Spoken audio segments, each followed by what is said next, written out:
Selamat datang kembali di sesi bedah buku kita. Hari ini kita akan gali lebih dalam bab 3 dari buku The McKinsey Way. Judulnya cukup menarik nih. 80-20 dan aturan hidup lainnya. Wah, kayaknya banyak tips praktis ya di sini. Seperti biasa, misi kita ya menggali butir-butir berharga dari bab ini buat Anda semua. Kita fokus ke aturan praktis sama model mental yang bisa kita pakai biar kerja dan mikir lebih efektif. Anggap aja ini semacam kode curang buat berpikir lebih jernih lah ya. Oke, siap kita mulai? Siap dong. Dan penting nih buat diingat, aturan-aturan itu bukan teori di awang-awang ya. Ini lahir dari pengalaman nyata di lingkungan kerja yang tekanannya tinggi banget di McKinsey itu. Jadi ini udah teruji lah. Tujuannya yaitu bantu kita misahin mana yang penting banget, mana yang ya bisa dikesampingkan dulu di tengah kesibukan. Oke. Kita mulai dari yang paling ikonik kalau gitu. Aturan 80-20, prinsip Pareto kan nama lainnya. Intinya sih, sebagian kecil, mungkin 20%, ya penyebab atau usaha, itu menghasilkan sebagian besar, 80% hasil. Gitu kan ya? Iya, betul banget. Prinsip 80-20. Dan yang menarik tuh, ini berlaku di banyak banget hal loh. Terutama di bisnis. Di buku ini dikasih contoh misalnya 80% penjualan itu datangnya dari cuma 20% sales terbaik. Oh ya? Iya, atau 80% pesanan dari 20% pelanggan paling loyal. Bahkan profit trading 80% bisa dari 20% trader aja. Jadi ini nunjukin pentingnya kita ngulik data. Buat nemuin titik ungkitnya itu di mana. Ini bukan cuma feeling, seringkali ada datanya. Jadi bukan saklek angkanya harus 80 sama 20 persis gitu ya. Tapi lebih ke prinsip nemuin minoritas vitalnya itu. Nah, persis. Itu istilah yang pas. Minoritas vital. Terus gimana nih Anda di rumah bisa terapin ini? Coba deh lihat kerjaan sehari-hari, atau data penjualan kalau ada, atau waktu kita habis buat apa aja. Kira-kira mana nih 20% aktivitas yang ngasih 80% hasil? Bisa jadi peluang besar kan kalau ketemu. Tapi ada risikonya nggak sih kalau kita terlalu fokus ke 80-20 ini? Jadi kayak ngabaikan detail lain yang ternyata penting gitu. Pertanyaan bagus itu. Ya, tentu ada risikonya kalau kita pakainya membabi buta ya. Prinsip 80-20 ini kan heuristik, alat bantu mikir aja, bukan hukum pasti. Tujuannya tuh buat ngarahin fokus kita ke area yang kemungkinan dampaknya paling gede. Bukan berarti yang 80% sisanya itu diabaikan sama sekali, detail ya tetap penting. Tapi ini bantu prioritas aja, mulai dari mana dulu analisisnya. Oke. Jadi soal prioritas ya, masuk akal. Nah, ini nyambung nih ke aturan berikutnya yang bunyinya unik. Jangan merebus samudra. Don't boil the ocean. Kedengarannya kayak nasihat biar nggak ngelakuin hal mustahil ya. Iya, kurang lebih gitu. Di buku kan ada cerita tuh, penulisnya lagi asyik banget bikin grafik sampai malam, ditegur sama manajernya. Katanya jangan rebus samudra, kumpulin fakta secukupnya aja. Gitu kan? Tepat. Ini penerapan praktis dari prinsip fokus tadi. Dan nyambung banget sama pendekatan berbasis fakta ala McKinsey. Intinya, kumpulin fakta yang cukup aja buat nguji hipotesis kita. Cukup buat buktiin atau sanggah ide kita, nggak usah ngumpulin semua data yang ada di dunia ini. Nah, ini cara biar kita nggak kena kelumpuhan analisis. Analisis paralisis ya, yang kebanyakan data malah jadi bingung mau ngapain. Iya, itu dia. Kebanyakan mikir nggak jalan-jalan. Nah, tapi ini dilema juga kan, gimana kita tahu kapan fakta itu udah cukup? Jangan-jangan kita berhenti ngumpulin data kecepatan, kesimpulannya salah. Batasnya di mana? Nah, batasnya ini emang nggak hitam putih ya, tapi patokannya itu hipotesis awal kita. Data yang ada udah cukup kuat belum buat jawab hipotesis itu?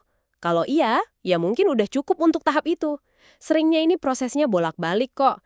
Kumpulin data secukupnya, analisis, bikin kesimpulan sementara, kalau perlu baru gali lagi di area tertentu. Jadi lebih efisien daripada nyoba metain samudra dari awal.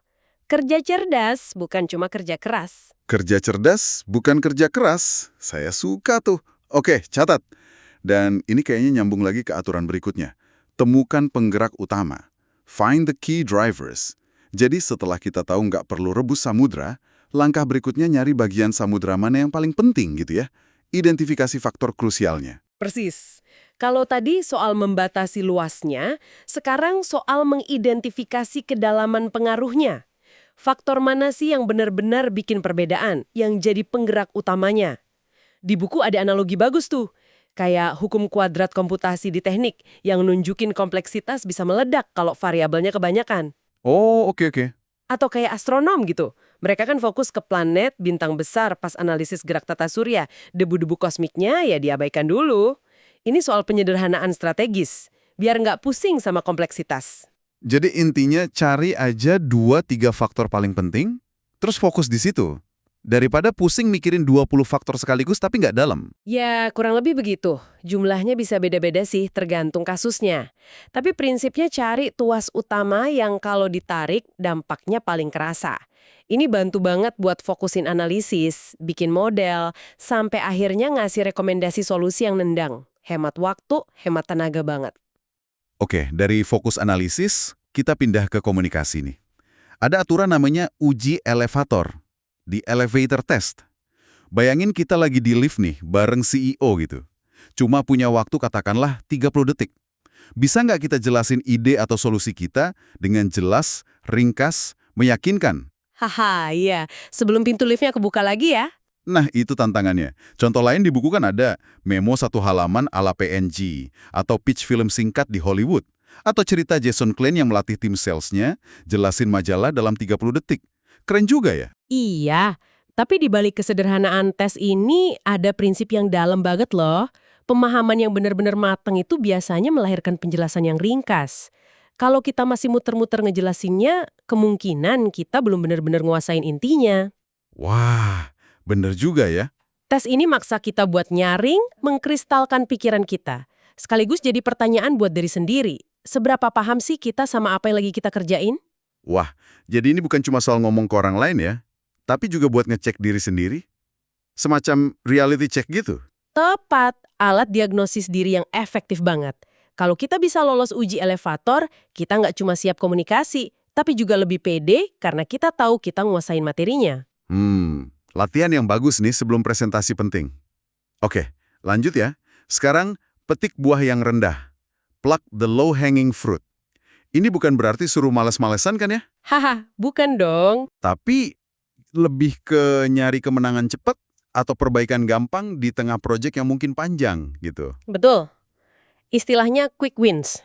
Di buku kan dicontohin tuh, tim konsultan presentasi temuan awal soal inefisiensi broker.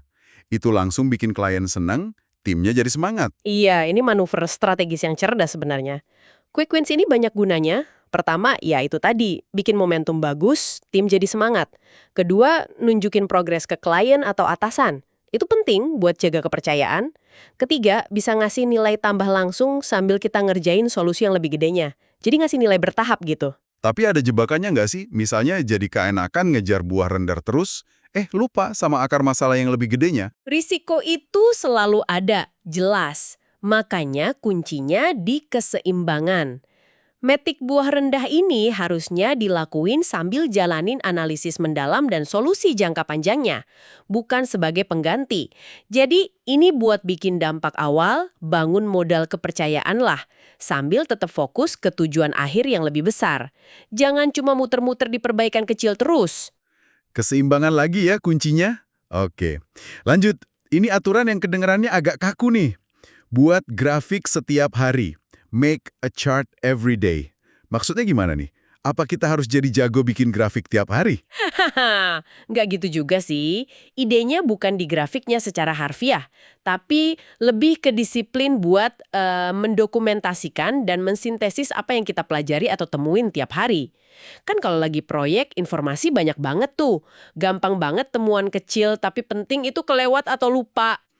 Oh, jadi buat grafik itu metafora aja ya? Kan kalau memang pas. Jadi ini lebih kayak bangun kebiasaan buat refleksi sama sintesis harian gitu ya. Biar ilmunya nggak nguap aja. Kayak bikin jurnal belajar gitu. Tepat sekali. Disiplin buat ngonsolidasiin info baru secara rutin. Di buku sih ada contoh ekstrim manajer yang nulis draft presentasi utuh tiap malam. Wah, itu mungkin agak berlebihan ya buat kita. Haha, ya juga. Tapi intinya ya itu, bangun ritme buat berhenti sejenak, proses, catat yang penting. Biar nggak hilang di tengah keramaian kerjaan.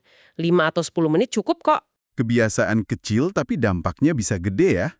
Nah, ngomongin kebiasaan kerja, ada aturan pukul-pukulan tunggal, hit singles. Ini analogi dari baseball ya. Maksudnya, fokus aja, selesain tugas di depan mata dengan baik. Nggak usah selalu ngincer home run atau solusi super spektakuler yang mungkin nggak realistis. Iya, bener. Ada nasihat CEO di buku, Hit Singles. Kalau terlalu ambisius malah bisa capek sendiri. Ekspektasi nggak tercapai, kredibilitas hilang. Ini pesan penting soal kinerja yang sustain dan realistis. Seringkali, apalagi dalam tim ya, keandalan itu bisa ngasih hasil bagus secara konsisten dan tepat waktu, itu jauh lebih berharga daripada kecemerlangan sesekali, tapi nggak bisa ditebak kapan. Iya ya. Mukul-pukulan tunggal secara konsisten itu yang bikin tim maju. Ini juga soal ngelola ekspektasi. Ekspektasi ke diri sendiri, juga ke orang lain. Jangan janjiin bulan, padahal realistisnya cuma bintang. Paham sih pentingnya konsisten, tapi bukannya inovasi atau terobosan itu kadang lahir dari yang nekat ngejar home run? Gimana nyeimbanginnya? Antara butuh andal sama dorongan buat coba hal besar. Pertanyaan bagus banget. Ini soal konteks sama kalibrasi resiko. Hit singles itu strategi dasar yang oke buat bangun fondasi, kredibilitas, mastiin ada progres. Tapi bukan berarti nggak boleh sama sekali nyoba home run. Tim atau individu yang kuat itu tahu kapan waktunya fokus eksekusi solid, singles. Kapan ada peluang buat ambil resiko terukur, nyoba double atau home run. Kuncinya, jangan selalu maksain home run di setiap kesempatan. Apalagi kalau ngorbanin keandalan dasar. Pilih momennya lah. Pilih momennya dengan bijak. Oke, nah aturan berikutnya ngingetin kita biar nggak terlalu asyik sama pukulan-pukulan itu. Lihat gambaran besar. Look at the big picture. Sesekali kita perlu mundur dikit nih dari detail kerjaan, tanya ke diri sendiri. Ini yang lagi gua kerjain, beneran bantu solusi nggak sih?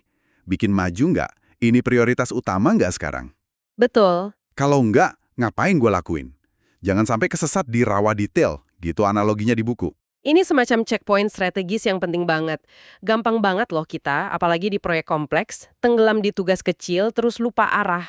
Balik lagi ke bahaya merebus samudra tadi, tapi skala kecil. Dengan rutin zoom out, lihat gambaran besarnya, kita bisa mastiin kerjaan kita tuh tetap nyambung sama tujuan akhir. Sama hipotesis awal. Jadi nggak buang-buang energi buat hal yang, ya, meskipun sibuk, tapi nggak produktif buat tujuan utama. Semacam kalibrasi ulang rutin gitu ya.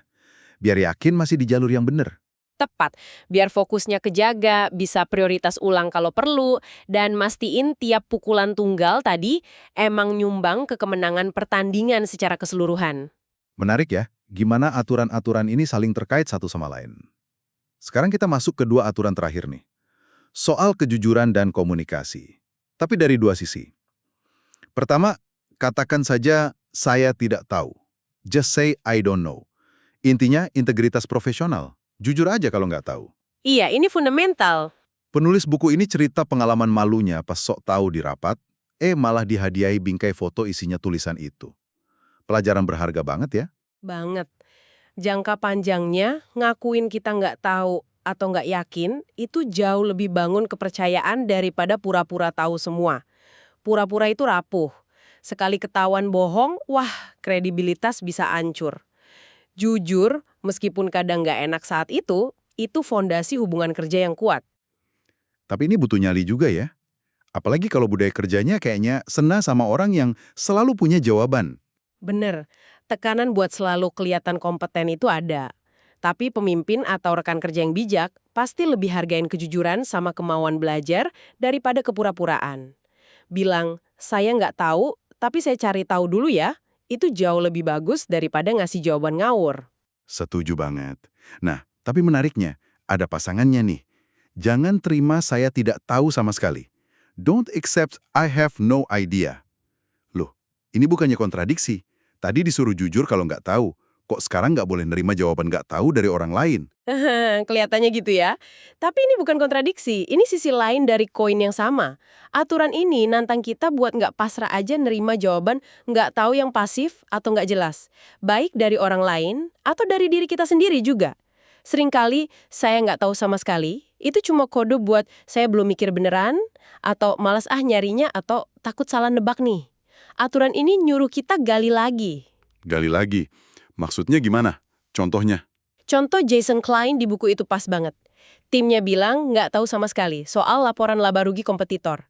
Dia nggak berhenti di situ. Dia dorong timnya, oke, coba kita estimasi. Kira-kira pendapatannya berapa, marginnya berapa kalau dibandingin produk sejenis. Oh, jadi dipancing gitu ya? Iya, dengan pertanyaan yang terarah, manfaatin info sepotong-sepotong yang ada, ternyata mereka bisa bikin perkiraan yang lumayan berguna. Ini soal resourcefulness, kecerdikan, mendorong pemikiran kritis, jangan nyerah di kebuntuan terlalu cepat. Oke. Jadi ada keseimbangan ya. Jujur kalau kita emang nggak punya info, tapi juga proaktif dan gigih buat nyari info, atau minimal bikin estimasi cerdas. Jangan gampang nyerah sama nggak tahu. Tepat sekali. Bedain mana batas pengetahuan beneran, mana yang cuma malas mikir aja. Dorong batas itu secara konstruktif. Luar biasa. Banyak banget ya aturan hidup praktis yang bisa kita ambil dari bab 3 ini. Mulai dari fokus 80-20, efisiensi nggak rebus samudra, cari penggerak utama, komunikasi ringkas uji elevator, strategi buah rendah, dan konsistensi pukulan tunggal. Disiplin sintesis harian, jaga gambaran besar, sampai integritas, bilang nggak tahu, tapi juga gigih nggak gampang nyerah sama nggak tahu. Komplit banget. Ya, kalau kita tarik benang merahnya ya, semua aturan ini tuh intinya alat buat ngelola kompleksitas. Di dunia yang serba banyak info, banyak gangguan, banyak tekanan ini, aturan-aturan ini bantu kita fokusin sumber daya kita yang paling berharga. Waktu, energi, perhatian. Fokus ke hal yang penting. Anggap aja ini kayak isi kotak perkakas mental kita lah. Biar mikir lebih jernih, kerja lebih efektif, dan jaga integritas juga. Kotak perkakas mental. Istilah yang bagus tuh, sangat berguna. Nah, sebagai penutup diskusi kita kali ini ada satu pemikiran buat Anda bawa pulang, buat direnungkan. Dari semua aturan yang udah kita bahas tadi, kira-kira nih, aturan pribadi apa, mungkin modifikasi dari salah satu aturan ini, atau gabungan beberapa, atau malah aturan baru, yang menurut Anda paling pas dan paling bisa bantu Anda saat ini buat lebih fokus ke hal yang benar-benar penting. Entah itu di kerjaan, studi, atau hidup Anda yang lain. Pertanyaan buat direnungkan ya. Oke, terima kasih banyak sudah menyimak sesi bedah buku kita kali ini. Sampai jumpa di penjelajahan kita berikutnya.